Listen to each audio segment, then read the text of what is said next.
Just taking a few breaths.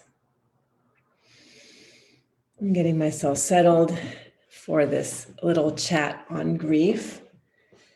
And I'm so glad that I'm doing this week. It's just something that came to me yesterday morning, wanting to talk about some of the emotions that we don't have such an easy time with, but that most of us have been experiencing this year, especially in the times of COVID, as I like to say, quarantining and having to be a witness to some of our patterns and, bearing witness to a lot of death and dying in the collective and maybe even in our personal lives.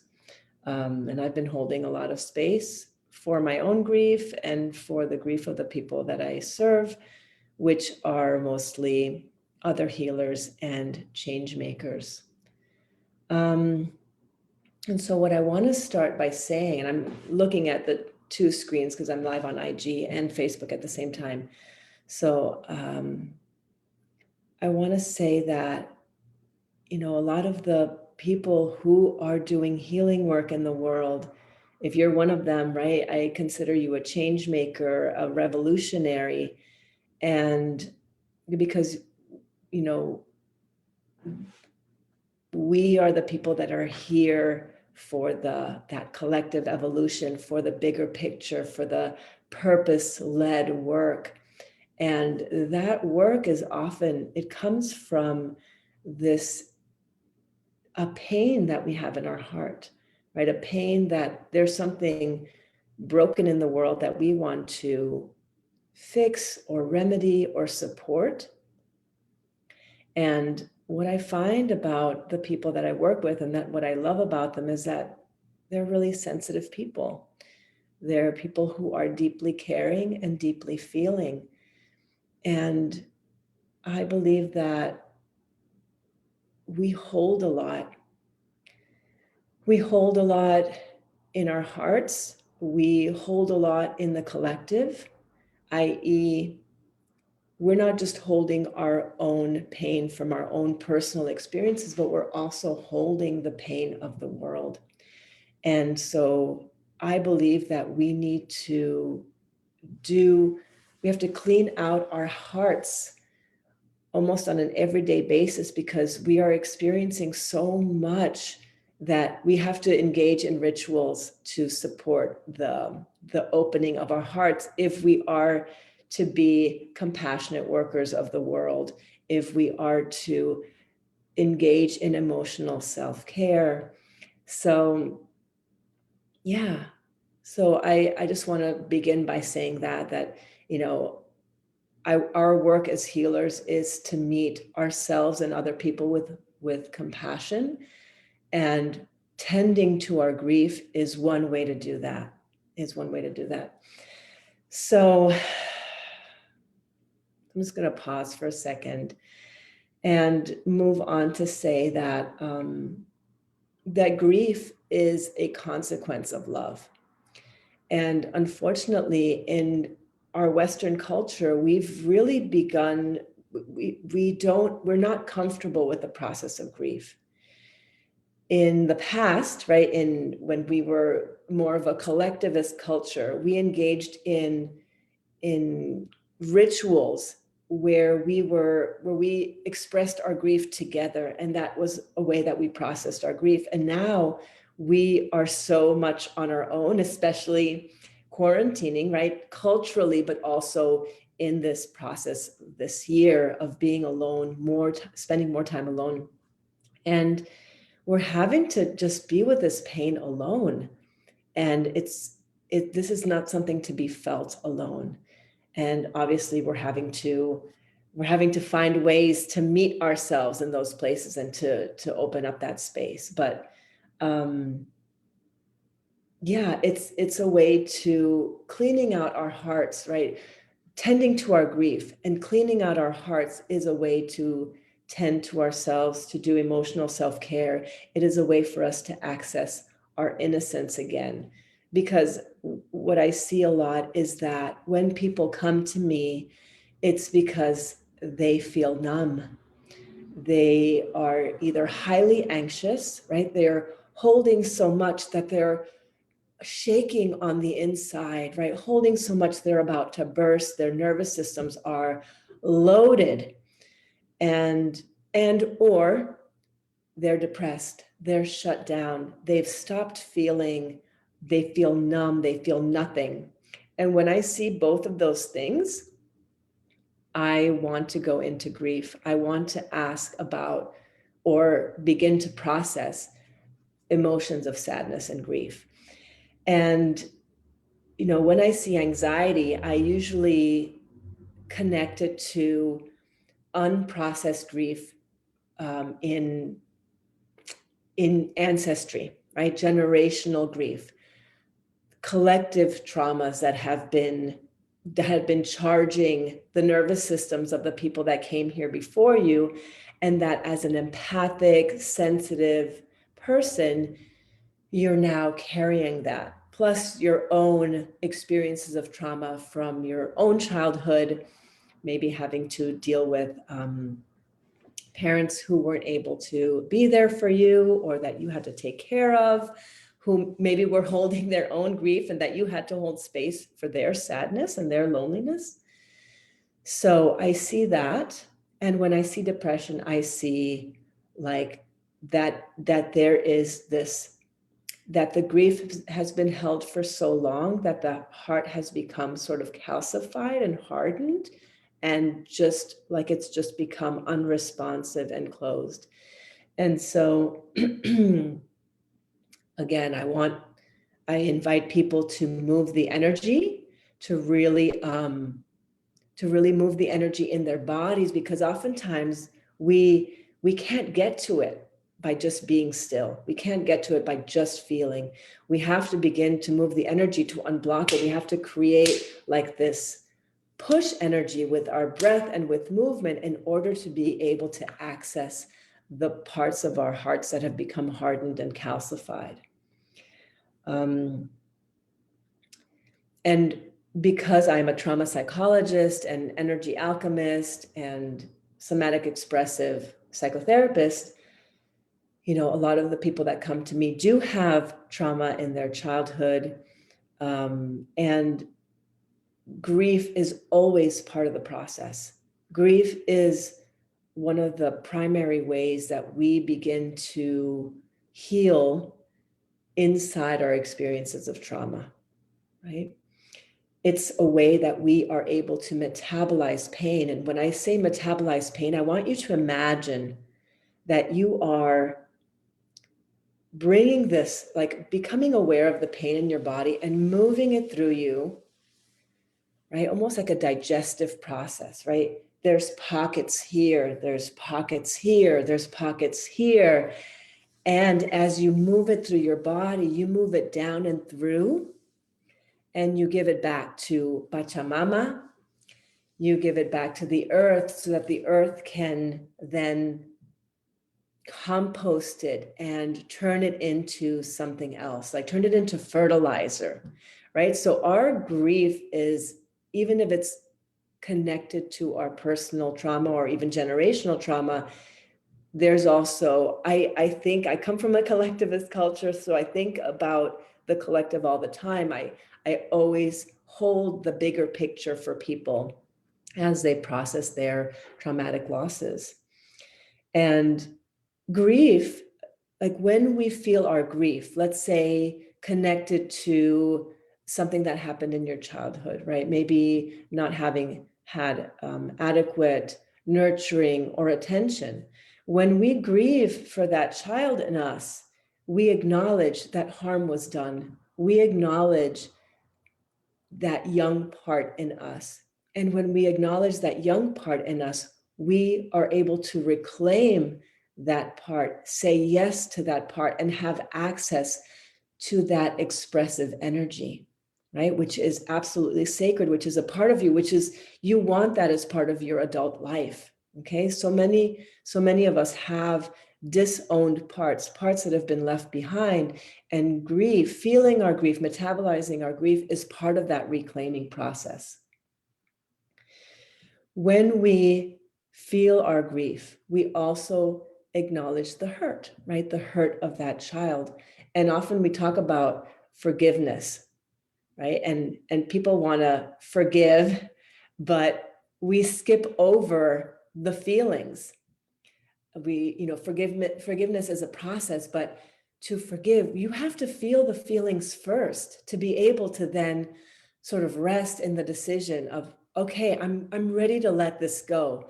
You want to feel, of course, yesterday's theme, the anger and the rage, but you also want to feel what's underneath the anger and the rage, which is often grief, right? The acknowledgement that harm was done, that you got hurt, and that it wasn't okay. And when we do that, we're able to reclaim those parts, say yes to those parts, hold them for ourselves, meet them with the tenderness of our open hearts, and then let go, right? So, yeah, I feel like, with grief nowadays, it's such an individualized process. Like oftentimes we don't know how to respond to each other when we're grieving. We've become almost like emotionally stunted in some ways. We don't know what to say to, let's say, a parent who's lost their child, because we're so afraid of maybe even imagining the horror of losing a child.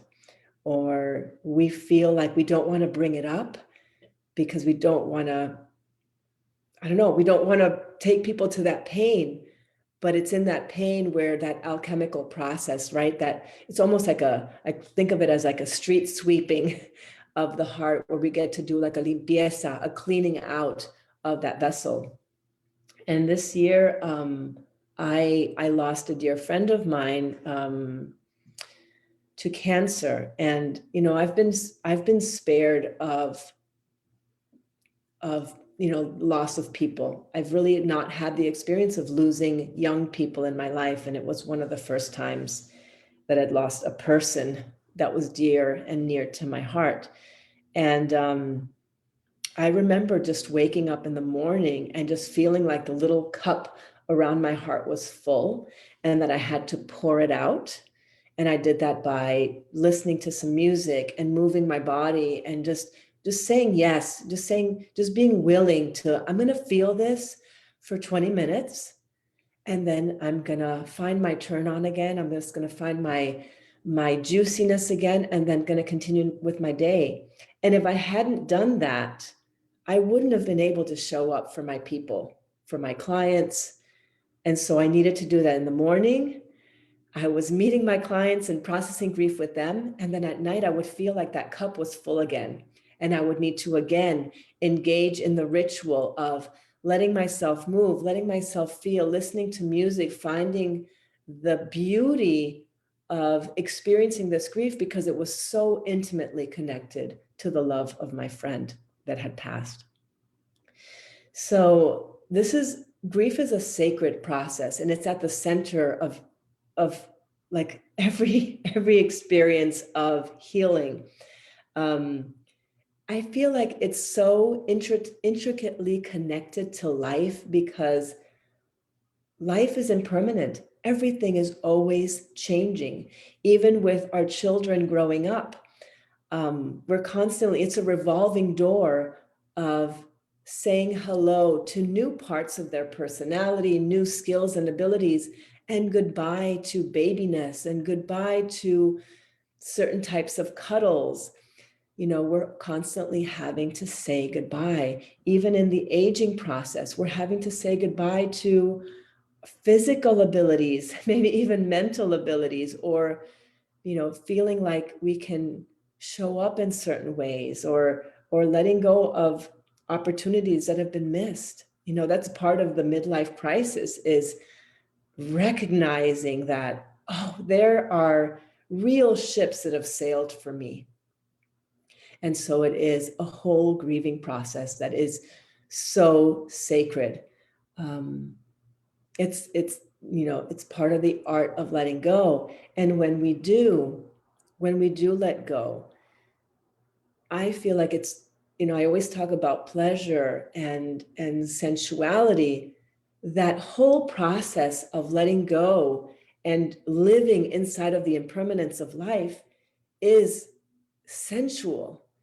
It's a recognition. It's like you are in the process. You are with life. You are in sync with life, connected to the rhythm of the earth when you are open and willing to feel your grief every day. So I really want to change the story around grieving. I want to make it sexy. I want to make it sacred again. I want to make it beautiful. It is beautiful. And I want to make it this totally acceptable, delicious process to be in, because I know that when I'm working with someone, I love experiencing and holding space for grief. And I hold space for my own process as well. There was something else that I wanted to say about it. Oh, yes, about like ancestral stuff. I talk a lot in my work about like the personal isn't just personal, the personal is collective and the collective is personal, i.e., when we've experienced collective trauma, which we're experiencing right now through the experience of COVID, through police brutality, even this 4-year presidency, and of course, things like the Holocaust, things like slavery or genocide, colonialism. Our ancestors were not able to process that grief. They lost, they had rituals, but perhaps also needed to survive on an immediate basis. And so when we grieve, we are letting down. What I mean by letting down is we are down regulating our nervous system.